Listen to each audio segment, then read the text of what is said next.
Subscribe कीजिए the perfect classes channel को और बेल आइकन को दबाइए लेटेस्ट वीडियो सबसे पहले देखने के लिए। Hello student, the perfect classes में आप सभी का स्वागत है। Directorate of education GNCT of Delhi की वर्कशीट नंबर 23 डिस्कस करें बच्चों।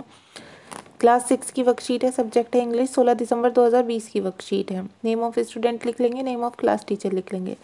टॉपिक है फेयर प्ले, जो लास्ट वर्कशीट में भी था और अब भी कंटिन्यू है ये।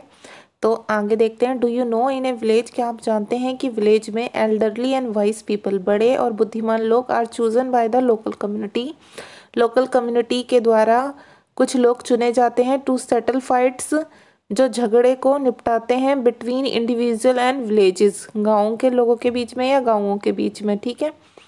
This assembly of 5 elders is known as the panchayat, और 5 बड़े सदस्यों की एक असेंबली को पंचायत के रूप में चुना जाता है। The leader of the panchayat is called as mukhiya of sarpanch, और उस पंचायत में जो एक मुखिया होता है, जो एक सबसे मेन आदमी होता है, जिसे लीडर कहते हैं, नेता, उसे सरपंच भी कहते हैं बच्चों। Let us do recap of our previous worksheet. अब हम प्रीवियस वर्कशीट को थोड़ा सा करके देखते हैं। यहाँ पर match the phrases in column A with the phrases in column B and frame complete sentence. हम कॉलम ए को कॉलम बी से मिलाकर सेंटेंस को कंप्लीट करेंगे। जैसे कॉलम ए में है जुम्मन एंड अलगू, तो इसे हम इससे मैच कर देंगे बच्चों। ये कौन थे? वर गुड फ्रेंड्स, अच्छे दोस्त थे। क्या थे? अच्छे दोस्त थे। दोबारा से मिला देती हूँ मैं ये यहाँ पर। ठीक है, अच्छे दोस्त थे। जुम्मन्स ओल्ड आंट, ठीक है, जुम्मन की जो बूढ़ी आंटी थी, उन्होंने क्या किया था? Transferred her property to Jumman, उन्होंने जुम्मन के नाम पर अपनी प्रॉपर्टी को ट्रांसफ़र कर दिया था। After a couple of years, कुछ साल के बाद, ठीक है, कुछ साल तक तो सब सही रहा, लेकिन कुछ साल के बाद Jumman and his family were tired of the old aunt, Jumman और उसका परिवार उन बूढ़ी आंटी से थक चुका था। जुम्मन्स वाइफ ग्रगिट एवन, क्या करती थी उनकी पत्नी? The little food that the old lady at every day, प्रत्येक दिन उन्हें खाने के लिए कम भोजन देती थी, मतलब पेट भर के उन्हें खाना नहीं मिलता था। Jumman's aunt swallowed the food with the insult for few month, Jumman की आंटी ने कुछ महीने तक भोजन के साथ होने वाली अपनी इंसल्ट का, अपमान का निगल लिया, ठीक है, सहन कर लिया था। अब आगे देखते हैं। Let us find out what happens next in the story. आगे देखते हैं कि स्टोरी में क्या हुआ। One day she spoke to Jumman, एक दिन वह जुम्मन से बोली, उनकी आंटी की बात हो रही है। My son, it is now obvious that I am not wanted in your house, वो कहती है, मेरे बेटे, अब ये मुझे पता चल गया, ये तो सच है बिल्कुल, कि तुम्हारे घर में मुझे कोई नहीं चाहता। ठीक है। काइंडली गिव मी ए मंथली अलाउंस, इसलिए मुझे अपने महीने का खर्चा चलाने के लिए कुछ पैसे दे दिया करो। So that I can set up A separate kitchen, तो इसलिए मैं अपना एक अलग किचन बना सकती हूँ।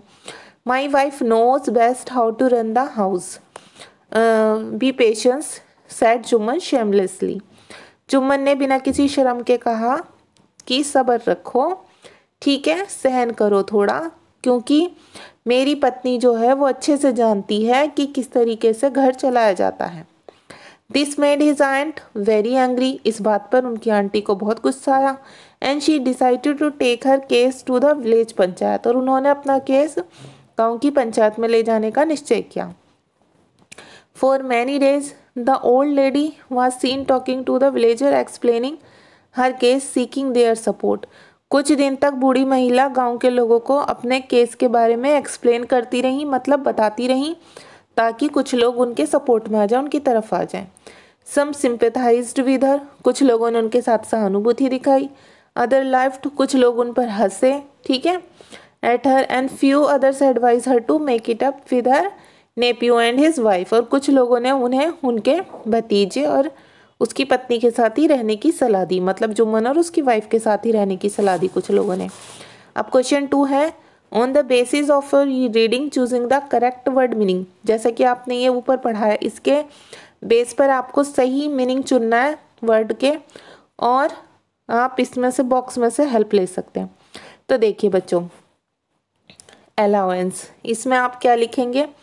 आप इसमें ये लिख देंगे एन अमाउंट ऑफ मनी यहाँ पर, क्योंकि अलाउंस का मतलब होता है एक अमाउंट पैसे का जिससे कि वो अपना घर चला पाती है, अपना सेपरेट किचन कर पाती है ना, ऐसा आप लिख देना। अब ऐसे पेशेंस में यहाँ पर क्या लिखा जाएगा, इसमें लिखा जाएगा कि टू स्टे काम, है ना, शांत रहना। तो यहाँ आप ये लिख लेना, ठीक है। यहाँ लिखा हुआ ये इसलिए मैंने लिखा नहीं, आप यहाँ से देख के लिख लेना। पहले में आपने ये लिख दिया, दूसरे में ये, तीसरे में शेमलेसली में आएगा, देखिए ये वाला, मतलब not feeling about doing something bad, उन्हें बिल्कुल भी शर्म नहीं आ रही थी, मतलब ऐसा करते में। इसमें तीसरे में क्या आएगा ये लिख लेना आप, ठीक है। पहले में ये मैं बस नंबर डाल देती हूँ क्योंकि राइटिंग समझ नहीं आएगी बिल्कुल अच्छे से। ये इसमें ये तीसरे में ये आ जाएगा, ठीक है। और बचा चौथा, चौथे में आएगा ये, तीसरे में क्या आएगा मैं पढ़ के बता देती हूँ। देखिए ये दिख नहीं रहा ना समवन, तो इसलिए वो करना पड़ता है। अच्छा तीसरे में क्या आएगा बच्चों, तीसरे में आएगा not feeling bad about doing something bad, कुछ भी बुरा करने का बिल्कुल भी फील ना होना, ठीक है। ये शेमलेसली, बिना किसी शर्म के। सिंपैथाइज्ड में होता है सहानुभूति, इसमें आ जाएगा to feel sorry for someone, किसी के लिए सॉरी फील करना, ठीक है।